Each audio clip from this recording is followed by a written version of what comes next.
All right, so we're in chapter 8 now. Chapter 8 deals with more applications of the integral. We were working on applications in chapter 6 as well, and the reason there's a second whole chapter dedicated to applications is because a lot of the stuff that we do in chapter 8 needs those integration techniques that we talked about in chapter 7. And so it kind of made sense to do a whole chapter on integration techniques so that you can handle a wider range of integrals before jumping into some of these other applications here. So the first application we're looking at is arc length. When we talk about arcs, what we're specifically referring to is like a piece or a segment of a curve. So here, if you notice this blue curve, we can think of that as part of the function y equals f of x, but on some specific interval, ab. So this blue segment of the overall curve, which we're not seeing the entire thing necessarily, is what's called an arc of that curve. And our goal here is to figure out how to determine the length of this arc. One way to think of that is if this blue arc represented a string. If you were to take that string and pull it so it was taut like a straight line, and then measure that with a ruler, how long would that be? So to do this, we're going to start the way that we typically start with applications of integrals. We start with an approximation to the thing we're trying to find. So we're going to approximate the length of this arc using easier little chunks, and then we're going to specifically choose it in such a way that as we take more and more of those little pieces that we use for approximation, our approximation gets better. So that way we can apply a limit, which turns our approximation into an accurate answer and results in an integral. So the way we're going to do this is we're going to take the interval AB that we're using to define this arc, and as we've done a lot of times now, we're going to take it and partition it up into subintervals of equal length. So the subintervals are going to be x0, which is the same as a, to x1, and then x1, x2, and then so on and so forth until we get all the way to this last subinterval, which I'm going to think of as xn minus 1, xn. So there's a total of n of these altogether. And then what I'm going to do, we're not constructing rectangles like we do for Riemann sums typically, or like when we're approximating the area under a curve. Instead, what I'm going to do is take the endpoints of each of those subintervals, so the x0 or a, x1, x2, and so on, and I'm just going to plug them directly into my function to find points on this curve. So here you can see the blue points that are indicated. Those correspond to what I would get from plugging these different values into my function. I'm going to label those points P0, P1, P2, and so on. But as far as the coordinates are concerned, P0 has coordinates x0, y0, where y0 is the same thing as f of x0. Okay, and that's kind of what this little sentence right here is describing. Then what I'm going to do is take every consecutive pair of points that I just plotted up here and join them by a straight line segment. Okay. And if you notice, the red line segments kind of conform somewhat to the shape of that curve, but they have corners and stuff like that. So we know it's not exactly the same as the curve. It's easy to find the lengths of individual line segments because we can use the distance formula on their endpoints.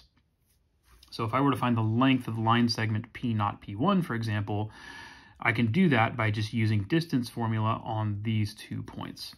If I were to find the lengths of all of these line segments using that distance formula and then add them up, what you're going to get is an approximation to the length of the actual arc of that curve.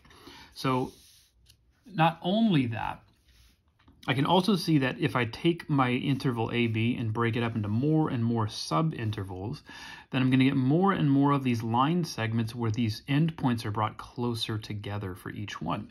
And it seems pretty clear from at least this picture that if we get more of those line segments with their endpoints much more closely, are much closer together, then the approximation for this arc length that we're using is going to be improved. So as we do with Riemann sums, we're then going to take the limit as n approaches infinity, which means the limit as the number of these subintervals goes to infinity, of the sum of the length of each of those line segments, which is what this symbolically represents. Okay, this would give us the actual length of the arc itself. Now, this as written is not a very useful formula because there's nothing for me to plug stuff into here. So we need to think of this in slightly different terms. This is going to represent the length of the ith line segment. And if we want to actually compute its length, like I mentioned before, we need distance formula. So this one is going from pi minus 1 to pi, which pi minus 1 is going to have the coordinates xi minus 1, yi minus 1. Pi is going to have coordinates xi, yi. So the distance between them is given by this. This is distance formula.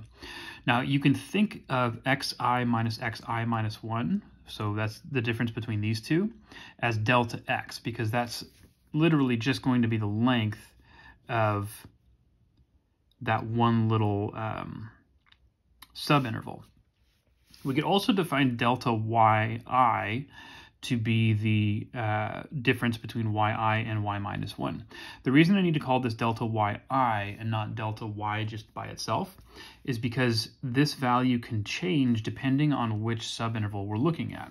So for example, if you notice right here, that is going to be delta y1 because that's the change in y on my first subinterval.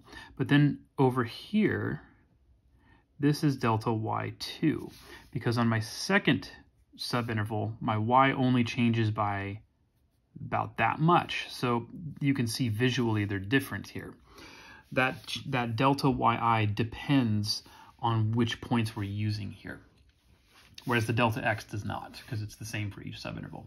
So using that, you may recall from Calculus 1, we talk about something referred to as the mean value theorem, which we're going to apply here to kind of put this in a more usable form. So one key thing that we're assuming with this arc length formula that we're trying to derive is that the function y equals f of x is differentiable. If it's differentiable on this interval, which would also imply that it's continuous on this interval, the mean value theorem will apply to that function. Those are kind of the conditions of the mean value theorem. So the mean value theorem would say that on that subinterval, xi minus 1 to xi, I can find some number in between those endpoints, xi star is what we're going to call it, such that this is true. F of xi minus f of xi minus 1 is equal to f prime of xi star times xi minus 1. So this is literally the way that we state the mean value theorem. Usually we're using an a and a b instead of an xi minus 1 or an xi because that's the interval that's usually chosen for the statement of the mean value theorem. But those are just labels. It's just different labels here. Now that fi minus 1 is the same thing as yi minus 1 because that's what these correspond to, and that's also how we defined delta yi. That's that change in y. So this entire left-hand side can be written as delta yi. The right-hand side, I can take this xi minus 1, which again is just the length of that subinterval up there, and call that delta x. So this puts things in a slightly more compact notation that's easier to work with. So now let's come back to what we were doing up here. So the length of that little line segment over that ith interval we showed before is equal to this, square root of delta x squared plus delta yi squared. But by the mean value theorem, I have an alternative way of writing that delta yi. I can take that delta yi and write it this way. Okay?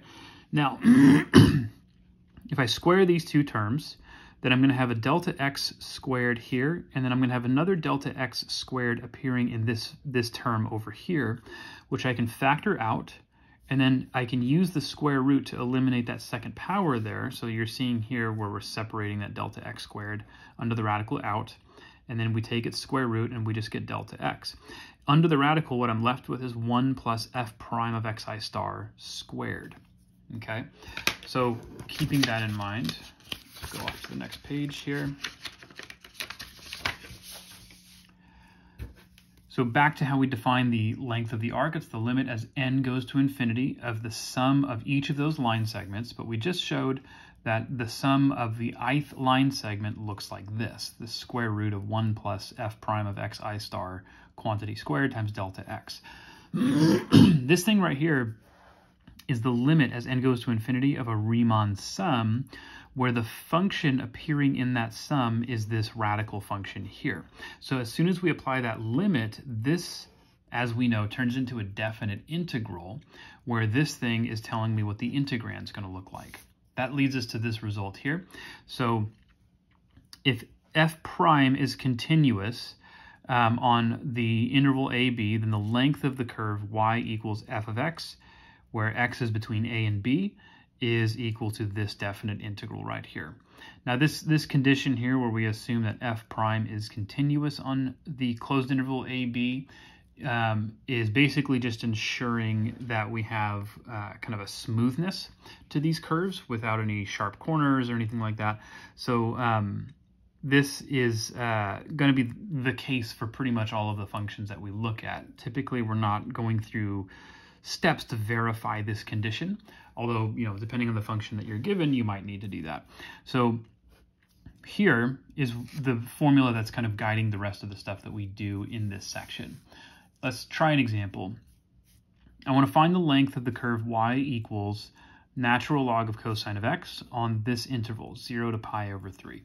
So here, if I look at the formula for arc length, the function, which I'm calling y, but I could just as easily call it f of x, is its derivative is what's appearing in that integrand. So if I have y, the first thing I'm going to need to do is find y prime. Okay, I would use the chain rule on this. So natural log is going to give me this. Cosine of x on the bottom, the derivative of cosine is negative sine of x. This is the same thing as negative tangent of x. Okay. Now what I'm going to do is just kind of build up this integrand. So I have 1 plus that derivative that I just found squared, and then there's going to be a big square root. For a second here, I'm just going to leave the square root off, but it'll make an appearance. Let's call it y prime squared instead of f prime of x squared. It's the same thing. This is the same thing as 1 plus. The fact that that's negative doesn't matter since I'm going to square it. It's just going to become tangent squared of x. But this, we know, is the same thing as secant squared of x. That's an identity that we've used multiple times now. Okay, so this is nice because if I look at what my integrand is, it's the square root of this thing. So if I take the square root of each of these, secant squared of x is going to become secant of x when I take that square root. You do need to be kind of careful here. When you take the square root of something squared, you're supposed to get an absolute value of that thing. But remember, we're going to be integrating this function over a specific interval. And the secant function is always positive over this interval, because on this interval, we're still in the first quadrant of our unit circle, where all of our trig functions are positive. So the fact that I'm making that observation means I don't need absolute values there. All right, so now we can find the arc length. L is equal to a definite integral. This interval right here is where I'm going to be getting my limits of integration, so 0 to pi over 3 of secant of x dx. We've done the integral of the secant function before. It's the natural log of secant of x plus tangent of x from 0 to pi over 3. So starting with pi over 3, secant of pi over 3 is the square root of 2. No, I'm sorry. Got that wrong. It's 2, not the square root of 2. I was thinking of something else. Tangent of pi over 3 is where the radical comes from, root 3. Okay. Notice here also that I'm not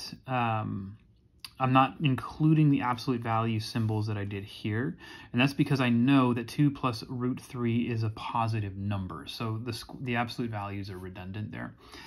Next up, I would subtract the natural log of secant of 0 plus tangent of 0, but secant of 0 is 1 and tangent of 0 is 0, so this is the natural log of 1, which equals 0. So writing minus 0 isn't going to change the actual value of this.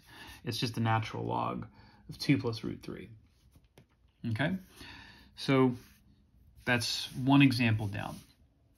Now, occasionally, we've seen this in previous sections, occasionally when we're trying to describe a curve, it could be that a curve is better described if we swap which of these two variables is the independent variable and which one is the dependent variable. An easy example is like a parabola that opens horizontally. Typically, we want to define those as a quadratic function where x is given as a function of y instead of y as a function of x. So kind of keeping that same thing in mind here, some of the curves that we want to be like finding lengths of arcs of might be better described as a function of y instead of a function of x. If that's the case, and we're looking for the length of an arc of that function, x equals f of y, on an interval CD, where this is an interval on our y-axis, not our x-axis now, we could go through a similar derivation that we just did and arrive at what appears to be almost the exact same result. The arc length would be the integral from c to d of the square root of 1 plus, they're actually using a g here, so I'm going to change these to g's just to keep that consistent. G prime of y squared plus 1 is what's appearing under that radical. Alternatively, we could write this using Leibniz notation. So again, thinking of x as the function and y as the independent variable, this would look like dx dy squared instead of dy dx squared. And we're integrating with respect to y now. So same, pretty much the same formula. It's just that the x and the y are switching roles there. Okay. Let's do this example in the next video.